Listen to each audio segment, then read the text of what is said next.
Uy, galit ka ba? Che, Sorry na. Nagbibiro lang naman ako eh. Tsaka, di, okay lang talaga na bumili ka nung mahal, may presyo. Okay lang yun. alam ko. Alam ko naman yon.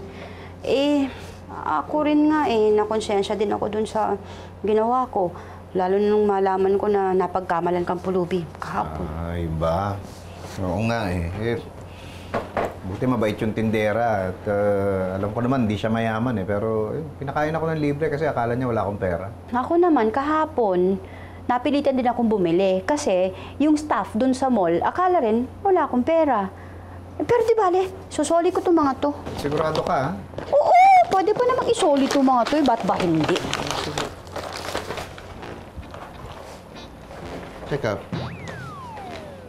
Pati ito sa soli mo? Yung limba to? Oo, para nga sa'yo, kasama ng mga t-shirt mo. Pero wag ka mag-alala kasi isusoli ko nga. Hindi. Okay na to. Kahit hindi mo na isoli, okay na. Pati yan, huwag mo na isoli. Diyan mo na lang. Sigurado ka? Oo. Okay na to.